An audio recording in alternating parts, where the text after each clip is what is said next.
जय माता लक्ष्मी। आप सभी भक्तगणों को महालक्ष्मी व्रत की हार्दिक शुभकामनाएं। भाद्रपद माह के शुक्ल पक्ष की अष्टमी तिथि को 16 दिनों का महालक्ष्मी व्रत आरंभ होता है और आज से ही महालक्ष्मी व्रत का आरंभ हो रहा है।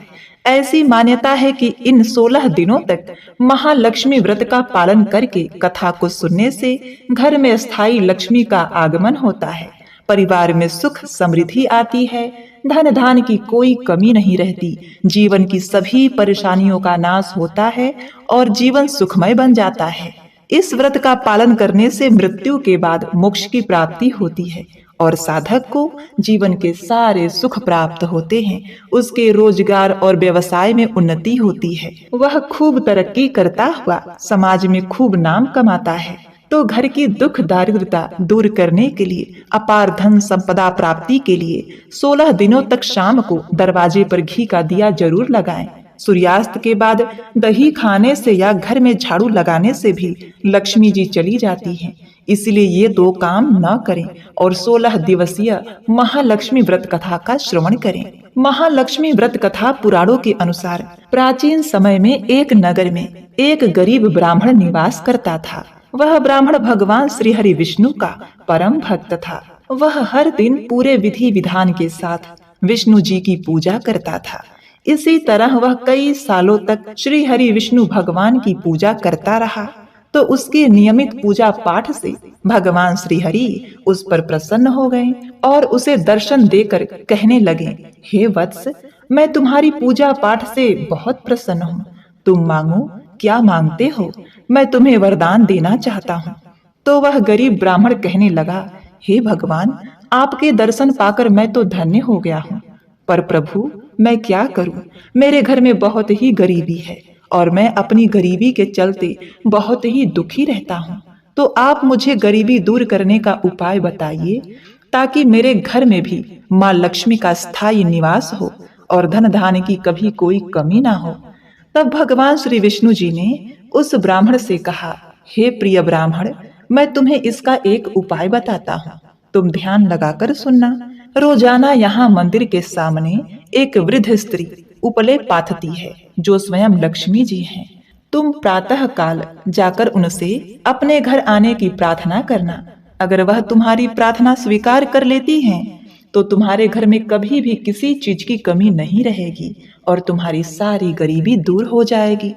तो ब्राह्मण को यह सब बताकर भगवान श्री हरि विष्णु वहां से अंतर ध्यान हो गए। अब ब्राह्मण तो बहुत खुश हुआ और अपने घर आ गया। दूसरे दिन सुबह जल्दी उठकर पहले स्नान किया, फिर मंदिर में जाकर विष्णु जी का पूजन किया और फिर मंदिर के द्वार पर आकर बैठ गया। कुछ देर बाद उसने देखा कि विष्णु भगवान के कहे अनुसार सच में एक वृद्ध स्त्री वहां पर उपले पाथने आई। तो उसे देखकर वह ब्राह्मण बहुत प्रसन्न हुआ और उनके पास जाकर उन्हें अपने घर आने का निमंत्रण दिया। तो ब्राह्मण ने जब माँ लक्ष्मी जी को अपने घर का निमंत्रण दिया, तो वह जान गई कि उसे भगवान विष्णु जी ने ही ऐसा करने के लिए कहा है। तब माँ लक्ष्मी ने उस ब्राह्मण को लक्ष्मी प्राप्ति का उपाय बताया और कहा, हे ब्राह्मण, तुम 16 दिनों तक चलने वाले महालक्ष्मी व्रत का पालन करो। इस व्रत का पालन करने से तुम्हारी सारी मनोकामनाएं पूर्ण हो जाएंगी। और फिर उस व्रत का सारा विधान बतलाकर माता लक्ष्मी जी वहां से अंतर ध्यान हो गईं। माँ लक्ष्मी के द्वारा बताए गए महालक्ष्मी व्रत को उस ब्राह्मण ने पूरी श्रद्धा और भक्ति के साथ किया और फिर 16वें दिन व्रत का उद्यापन करके शाम के समय उत्तर दिशा की ओर मुख करके उसने लक्ष्मी जी का आवाहन किया। तो माँ लक्ष्मी जी उसके व्रत और पूजा पाठ से बहुत प्रसन्न हुई और उसकी सारी मनोकामनाएं पूर्ण की। उसके घर की सारी गरीबी दूर हो गई। अब वह ब्राह्मण अपने जीवन के समस्त सुखों का भोग करने लगा और वह जब जब माता लक्ष्मी का व्रत किया करता था, तो उसकी पौराणिक कथा को श्रवण करके ही व्रत का पारण किया करता था। वह कथा इस प्रकार से है। एक समय महर्षि श्री वेद व्यास जी हस्तिनापुर पधारे। उनका आगमन सुनकर महाराज धृतराष्ट्र उनको आदर सहित राजमहल में ले गए। स्वर्ण सिंहासन पर विराजमान कर उनके चरणों से चरणोदक लेकर उनका पूजन किया। व्यास जी के प्रसन्नचित्त होने पर राजरानी गांधारी ने माता कुंती ने हाथ जोड़कर उनसे प्रश्न किया कि हे महाराज, आप त्रिकालदर्शी हैं, तत्वदर्शी हैं। आपसे हमारी प्रार्थना है कि स्त्रियों को कोई ऐसा व्रत, सरल पूजन बताइए जिससे हमारी राजलक्ष्मी, पुत्र सुख, पौत्र, परिवार सदा सुखी रहे। इतना सुनकर व्यास जी ने कहा कि हम ऐसे व्रत का उल्लेख कर रहे हैं जिससे सदा लक्ष्मी जी स्थिर होकर सुख प्रदान करेंगी। यह श्री महालक्ष्मी व्रत है। तब राजरानी गांधारी ने कहा, हे महात्मन, यह व्रत कैसे आरंभ होता है, किस विधान से पूजन होता है, यह विस्तार से बताने का कृपा करें। तब वेद व्यास जी ने कहा कि भाद्रपद माह के शुक्ल पक्ष की अष्टमी के दिन सुबह व्रत का मन से संकल्प करे, किसी जलाशय में जाकर स्नान कर, स्वच्छ वस्त्र पहनकर, ताजी दुर्वा से महालक्ष्मी जी को जल का तर्पण देकर प्रणाम करना चाहिए। फिर घर आकर शुद्ध 16 धागों का एक गंडा बनाकर प्रतिदिन एक गांठ लगानी चाहिए। इस प्रकार 16 दिन की 16 गांठ का एक गंडा तैयार कर आश्विन माह के कृष्ण पक्ष की अष्टमी को व्रत रखकर मंडप बनाकर चबूतरा बनाकर उसके ऊपर माटी के हाथी पर महालक्ष्मी जी की मूर्ति स्थापित कर तरह तरह के पुष्पमालाओं से लक्ष्मी जी व हाथी का पूजन करके कई स्वादिष्ट पकवान एवं नैवेद्य समर्पित करें। श्रद्धा सहित लक्ष्मी जी का व्रत करने से आप लोगों की राजलक्ष्मी सदा स्थिर रहेंगी। ऐसा विधान बताकर व्यास जी अपने आश्रम को प्रस्थान कर गए। इधर समयानुसार भाद्रपद माह के शुक्ल पक्ष की अष्टमी से समस्त राजघरानों की रानियों व नगर स्त्रियों ने श्री महालक्ष्मी जी का व्रत आरंभ कर दिया। बहुत सी नारी गांधारी के साथ प्रतिष्ठा पाने हेतु व्रत का साथ देने लगी। कुछ नारी माता कुंती के साथ भी व्रत को आरंभ करने लगी, पर गांधारी जी द्वारा कुछ द्वेष भाव चलने लगा। ऐसा होते होते 15 दिन व्रत के समाप्त होकर 16वां दिन आश्विन कृष्ण पक्ष की अष्टमी का आगमन हो गया। उस दिन प्रातः काल से नर नारियों ने उत्सव मनाना आरंभ कर दिया और समस्त नर नारी राजमहल में गांधारी जी के यहाँ उपस्थित होकर तरह तरह से महालक्ष्मी जी के मंडप व माटी के हाथी बनाने सजाने की तैयारी करने लगी। गांधारी ने नगर की सभी प्रतिष्ठित नारियों को बुलाने को सेवकों को भेजा, पर माता कुंती के बुलाने पर भी कोई भी नारी उनके यहाँ नहीं आई। उत्सव और वाद्य यंत्रों की धुन गूंजने लगी, जिससे सारे हस्तिनापुर में खुशी की लहर दौड़ गई। माता कुंती ने इसे अपना अपमान समझकर बड़ा रंज मनाया और व्रत की कोई तैयारी न की। इतने में महाराज युधिष्ठिर, अर्जुन, भीमसेन, नकुल, सहदेव सभी पांचों पांडव उपस्थित हो गए। तब माता कुंती को अति गंभीर देखकर अर्जुन ने प्रार्थना की कि हे माता, आप इतनी दुखी क्यों हैं और दुख दूर करने में भी सहायक हो सकते हैं, आप बताइए। तब माता कुंती ने कहा, पुत्र, जाति अपमान से बढ़कर कोई दुख नहीं है। आज नगर में श्री महालक्ष्मी व्रत उत्सव में रानी गांधारी ने नगर की सारी स्त्रियों को अपने यहाँ बुला लिया है और ईर्ष्यावश मेरा अपमान कर उत्सव में नहीं बुलाया। तब अर्जुन ने कहा, माता, क्या वह पूजा का विधान सिर्फ दुर्योधन के ही महल में हो सकता है? आप अपने घर नहीं कर सकती? तब कुंती ने कहा, पुत्र, कर सकती हूँ, पर वह साज सामान इतनी जल्दी तैयार नहीं हो सकता, क्योंकि गांधारी के 100 पुत्रों ने माटी का विशाल हाथी तैयार करके पूजा की सारी सजावट की है। वह ऐसा विधान तुमसे न बन सकेगा और उसके उत्सव की तैयारी आज के दिन भर से हो रही है। अर्जुन ने कहा, माता, आप पूजन की तैयारी कर नगर में बुलावा भेजें। मैं ऐसा हाथी पूजन को बुला रहा हूँ जो आज तक हस्तिनापुर वासियों ने न देखा और न पूजन किया है। मैं आज ही इंद्रलोक से इंद्र का हाथी ऐरावत, जो पूजनीय है, उसे बुलाकर तुम्हारी पूजा में उपस्थित कर दूंगा। आप अपनी तैयारी करें। फिर इधर माता कुंती ने सारे नगर में पूजा का ढिढोरा पिटवा दिया और पूजा की विशाल तैयारी करने लगी। तब अर्जुन ने सूरपति को ऐरावत भेजने को पत्र लिखा और एक दिव्य बाण में बांधकर धनुष पर रखकर इंद्रलोक इंद्र की सभा में फेंका। इंद्र ने बाण से पत्र निकालकर पढ़ा तो आश्चर्य से अर्जुन को लिखा कि हे पांडु कुमार, ऐरावत भेज तो दूंगा, पर वह इतनी जल्दी स्वर्ग से कैसे उतर सकता है? तुम उसका शीघ्र उत्तर लिखो। पत्र पाकर अर्जुन ने पत्र में बाड़ों का रास्ता बनाकर हाथी उतारने की बात लिख पत्र वापस कर दिया। इंद्र ने सारथी को आज्ञा दी कि हाथी को पूर्ण रूप से सजाकर हस्तिनापुर में उतारने का प्रबंध करो। महावत ने तरह तरह के साज सामान से एरावत को सजाया। देवलोक की अंबर झूल डाली गई, सुवर्ण की पालकी रत्न जड़ित कलशों से बांधी गई, माथे पर रत्न जड़ित जाली सजाई गई, पैरों में घुंघरू सुवर्ण माड़िका बांधी गई, जिसकी चकाचौंध पर मानव जाति की आंखें नहीं ठहर सकती थीं। इधर सारे नगर में धूम हुई कि कुंती माता के घर देवराज इंद्र का हाथी एरावत बाड़ों के रास्ते पर स्वर्ग से उतरकर पूजा के लिए आएगा। सारे नगर के नर नारी, बालक और वृद्धों की भीड़ एरावत को देखने एकत्रित होने लगी। गांधारी के राजमहल में भी इस बात की चर्चा बड़ी चहल पहल पर मच गई। नगर की नारियां पूजन थाली लेकर भागने लगी, माता कुंती के महल में उपस्थित होने लगी। देखते ही देखते सारा महल पूजा करने वाली नारियों से ठसाठस भर गया। सारे नगरवासी एरावत के दर्शनों को गली, सड़क, महल, अटारियों पर एकत्रित हो गए। माता कुंती ने एरावत को खड़ा रहने हेतु रंग बिरंगे चौक पुरवाकर नवीन रेशमी वस्त्र बिछवा दिए।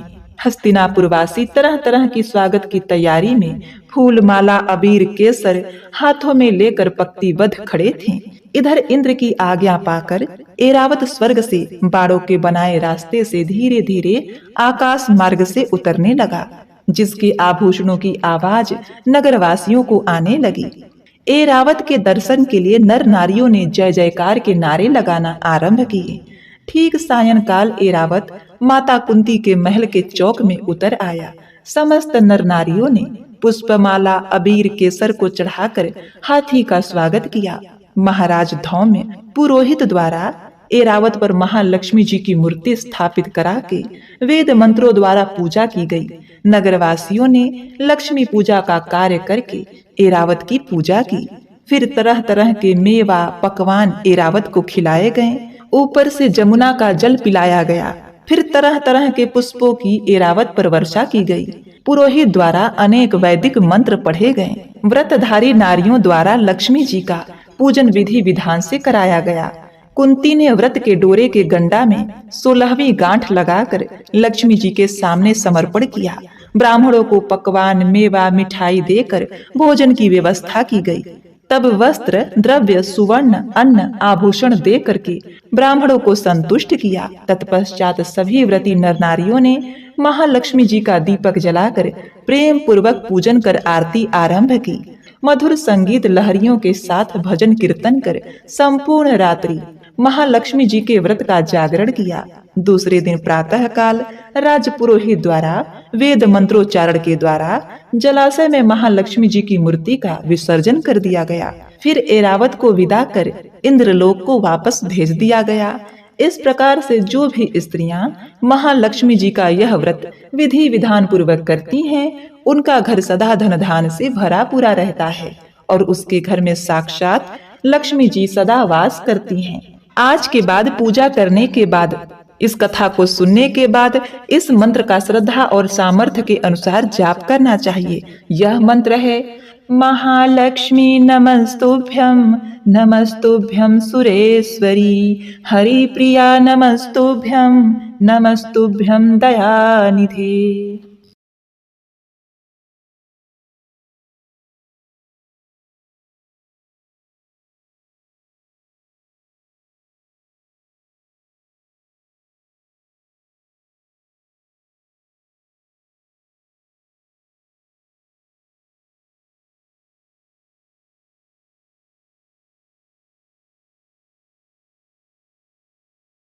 प्रिय भक्तगणों, अब महालक्ष्मी व्रत का विधान सुनिए।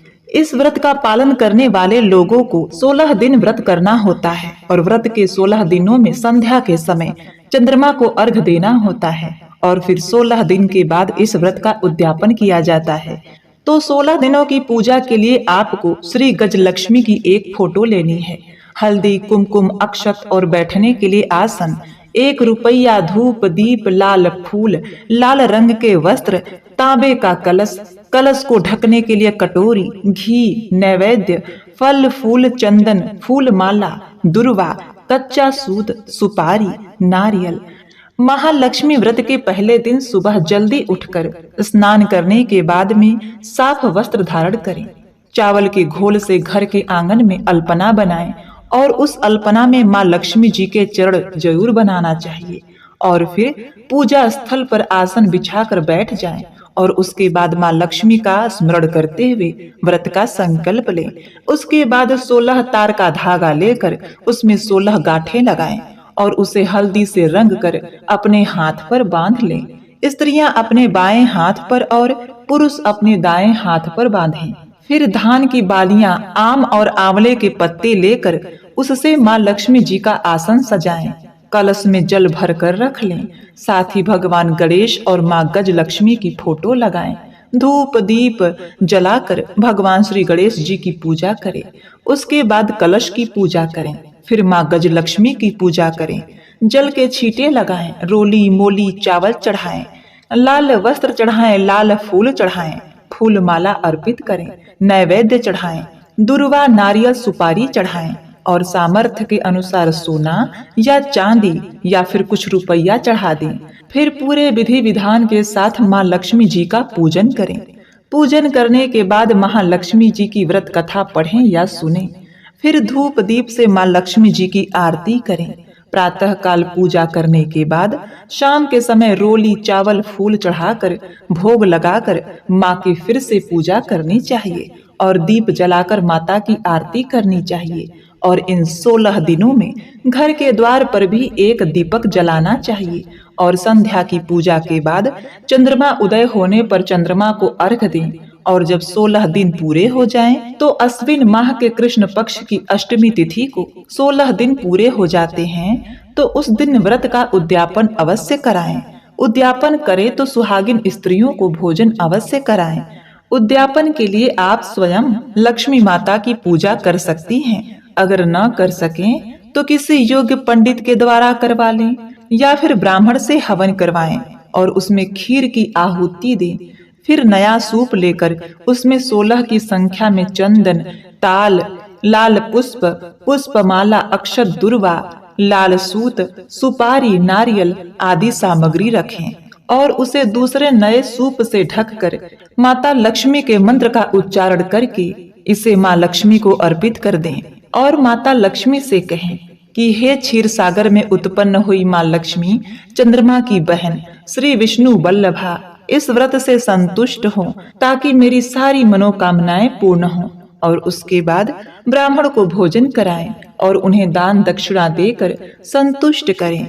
रात को चंद्रमा को अर्घ देकर माँ लक्ष्मी जी से पूजा पाठ और व्रत में हुई भूल चूक के लिए क्षमा मांगे और फिर स्वयं अपने व्रत का पारण करते हुए भोजन ग्रहण करें। जिस मनुष्य को लक्ष्मी प्राप्ति की तीव्र इच्छा हो कि हमारी दशा सही हो जाए, धन धान सही हो जाए, हमारी ज्ञान लक्ष्मी बढ़े और वित्त लक्ष्मी भी बढ़े, तो उसके लिए यह 16 दिनों वाला व्रत उपवास अक्षय रूप है। इस महालक्ष्मी का व्रत पांडवों और कौरवों की माता ने भी किया था, ऐसा महाभारत में बताया गया है। तो यह व्रत सभी लोग कर सकते हैं, स्त्री हो या पुरुष। इस व्रत की महिमा का वर्णन नारद पुराण में भी आता है। शास्त्रों में वर्णन है, सूर्योदय के बाद उठने वालों के यहाँ से लक्ष्मी जी पलायन कर जाती हैं। तो इन 16 दिनों में घर के सभी सदस्य सूर्योदय से पहले ही उठ जाएं। तो इस तरह से आप महालक्ष्मी का विधि विधान पूजन करें और अपने जीवन को सुखमय बनाएं। हे लक्ष्मी माँ, हे विष्णु भगवान, हे विष्णु प्रिया, इस कथा महिमा को सुनने वाले आप अपने सभी भक्तों का कल्याण करना और इस व्रत को करने वाले भक्तों की धन धान और पुत्र तथा सभी तरह के सुखों से उसे भरपूर करना। प्रेम से बोलिए लक्ष्मी माता की जय हो, लक्ष्मी नारायण श्री विष्णु भगवान की जय। प्रिय भक्तगणों, अब आप माता लक्ष्मी की विभिन्न कथाओं का भी श्रवण करें, जिसे सुनने से माता लक्ष्मी और विष्णु जी की अनन्यमयी कृपा प्राप्त होती है। भगवान भोलेनाथ ने बताया, इन 5 लोगों के घर में माँ लक्ष्मी सदा निवास करती हैं और अपने परिवार के खुशहाली के लिए घर से तुरंत बाहर निकाल दें यह 5 चीजें, वरना परिवार को बना देगी कंगाल। प्रिय भक्तों, एक समय की बात है, देवर्षि नारद जी भगवान शिव जी से मिलने के लिए कैलाश पधारते हैं। नारद जी को देखकर भगवान भोलेनाथ कहते हैं, देवर्षि पधारिए, कैलाश में आपका स्वागत है। आज कैलाश में आने का क्या प्रयोजन है? देवर्षि कहते हैं, हे प्रभु, मन में आपके दर्शन की इच्छा हुई सो चला आया। भगवान भोलेनाथ मुस्कुराते हुए बोले, हे देवर्षि, अवश्य ही आपके मन में आज कोई ना कोई शंका निर्माण हो गई है, इसीलिए निसंकोच होकर पूछिए। देवर्षि, आपके मन में क्या शंका है? नारद जी कहते हैं, हे प्रभु, आप तो सब कुछ जानते हैं। मेरे मन में जो भी शंका है उसके विषय में आपको पता है, लेकिन फिर भी अगर आप पूछ रहे हैं तो बताने की चेष्टा करता हूँ। हे नाथ, आज मैं आपके पास यह जानने के उद्देश्य से आया हूँ कि किस कारण से मनुष्य के जीवन में दरिद्रता आती है। देवी लक्ष्मी किस कारण से मनुष्य के घर का त्याग करके चली जाती हैं, और कौन से वे 5 लोग हैं और कौन सा पुण्य है जिससे देवी लक्ष्मी सदैव ही मनुष्य के घर में सदा निवास करती हैं। भगवान भोलेनाथ कहते हैं, हे देवर्षि, आज आपने समस्त मानव जाति के कल्याण के उद्देश्य से अत्यंत महत्वपूर्ण बात पूछी है। देवी लक्ष्मी के कारण ही मनुष्य के घर में सुख समृद्धि का वास होता है, और जब देवी लक्ष्मी घर का त्याग करके चली जाती हैं, तो उस घर में दरिद्रता का ही वास होता है। इस विषय में मैं एक प्राचीन इतिहास कहता हूँ, जिसे आप बड़े ही प्रसन्नचित मन से पूरा सुने, जिसे मैंने देवी पार्वती को भी सुनाया था। जो भी मनुष्य इस कथा का श्रवण करता है, उसके घर में देवी लक्ष्मी के साथ समस्त पुण्य निवास करते हैं। इसलिए आप इस कथा का श्रवण कीजिए और इसका तीनों लोकों में प्रचार कीजिए। देवर्षि कहते हैं, हे प्रभु, कृपया आप मुझे वह कथा सुनाइए। आपके मुख से इस कथा को सुनना मेरा सौभाग्य है। मैं इस कथा को पूरा सुनूंगा और इसका प्रचार तीनों लोकों में करूंगा। भगवान भोलेनाथ कहते हैं, हे देवर्षि, आज मैं आपको महाराजा वीरसेन की कथा सुनाता हूँ, जिन्होंने देवी लक्ष्मी का त्याग करके दरिद्रता को ग्रहण किया था। त्रेता युग की बात है। भारतवर्ष में सत्यवादी धर्मात्मा राजा वीरसेन का राज था। उनके राज्य की प्रजा उनसे अत्यंत संतुष्ट रहा करती थी। महाराजा वीरसेन बड़े ही दानवीर और वचन का पालन करने वाले थे। वे सदैव अपने प्रजा के हित का ही विचार करते थे। महाराजा वीरसेन इतने दयालु थे कि उनकी महानता का परिचय इस बात से पता चलता है कि जब भी उनके नगर में कोई भी साधारण मनुष्य बिक्री करने के लिए बाजार में अन्न, वस्त्र आदि कोई वस्तु लाता, और यदि वह वस्तु सायं काल तक नहीं बिकती, तो उसे राजा स्वयं खरीद लिया करते थे, ताकि उसके राज्य से कोई खाली हाथ ना जा सके। अपने प्रजा के हित के लिए राजा ने यह प्रतिज्ञा ली थी। सायंकाल होते ही राजा के सेवक शहर में भ्रमण करते और जब भी किसी को कोई वस्तु या द्रव्य लेकर बैठा हुआ देखते जिसे किसी ने खरीदा ना हो, तो महाराजा के सेवक उस व्यक्ति से उन वस्तुओं की कीमत पूछते और उनकी इच्छा और जरूरत के अनुसार उसकी जो भी कीमत होती वह कीमत देकर उनकी वस्तुओं को खरीद लेते थे। इस प्रकार से महाराजा के ऐसे दयालु स्वभाव को देखकर अनेक लोग प्रसन्न होते, उनकी महानता की चर्चा करने लगते। महाराजा वीरसेन की कीर्ति तीनों लोकों में होने लगी। देवता भी उनकी प्रशंसा करने लगे। जब यह बात इंद्रदेव को पता चली, तो एक दिन स्वयं इंद्रदेव ने ही महाराजा वीरसेन की परीक्षा लेने की सोची। एक दिन स्वयं इंद्रदेव एक ब्राह्मण का वेश धारण करके महाराजा वीरसेन की नगरी में प्रकट हुए। उन्होंने अपने साथ दरिद्रता के कारण टूटे फूटे चीजें, कूड़ा कटकर और कचरा एक पेटी में भरकर ले लिया। अर्थात उन्होंने दरिद्र को पेटी में भर लिया और उस पेटी को लेकर वे सत्यवादी महाराजा वीरसेन के नगर में उनकी परीक्षा लेने के लिए पहुंच गए। इंद्रदेव उस नगर के बाजार में उस कचरे से भरी पेटी को लेकर बेचने के लिए बैठ गए, किंतु कौन व्यक्ति कूड़ा कचरा खरीदेगा। ब्राह्मण रूपधारी इंद्रदेव दिन भर वहीं बैठे रहे, लेकिन किसी ने भी उनका कूड़ा कचरा नहीं खरीदा। जब सायंकाल हुई तब राजा के सेवक हमेशा की तरह ही बाजार में घूमने लगे। जिसका भी बिक्री का सामान बचा होता उसे वे उचित धन देकर खरीद लेते, ताकि कोई खाली हाथ घर ना जा सके। फिर उन सेवकों ने देखा कि एक ब्राह्मण अपनी पेटी लेकर बैठा हुआ है। राजा के सेवक ने उस ब्राह्मण महाशय के पास जाकर पूछा, हे ब्राह्मण देव, आप इस नगर में नए दिखाई देते हैं, क्या हुआ? आपका सामान किसी ने भी नहीं खरीदा क्या? इस पेटी में महाराज के अनुसार से हम आपका यह सामान खरीदने के लिए आए हैं। कृपया बताइए आपकी इस पेटी में क्या है और उसका मूल्य कितना है? ब्राह्मण ने कहा, हे सैनिकों, मैं इस पेटी में दारिद्र लेकर आया हूँ, अर्थात कूड़ा कटकर भर के लेकर आया हूँ, और इसका मूल्य 1000 स्वर्ण मुद्राएं हैं। उस ब्राह्मण के ऐसे विचित्र वचन सुनकर सभी सैनिक हंसने लगे और फिर उन्होंने उस ब्राह्मण से कहा, हे ब्राह्मण देव, आपकी पेटी में कूड़ा कटकर भरा हुआ है, इसे कौन लेगा? इसका मूल्य तो 1 पैसा भी नहीं है। फिर उस ब्राह्मण ने कहा, हे सैनिकों, यदि इसे कोई नहीं लेगा तो मैं इसे वापस अपने घर लेकर जाऊंगा। मैंने तो सुना है कि आपके महाराज यहाँ से किसी भी व्यापारी को खाली हाथ वापस नहीं जाने देते, उनका सारा द्रव्य खरीद लेते हैं। लगता है मैंने आपके महाराज के बारे में झूठा सुना है। उस ब्राह्मण की ऐसी बातें सुनकर राजा के सेवकों ने कहा, हे ब्राह्मण, आपने सही सुना है, हमारे महाराज किसी भी व्यापारी को खाली हाथ घर नहीं भेजते, उनका सारा माल खरीद लेते हैं।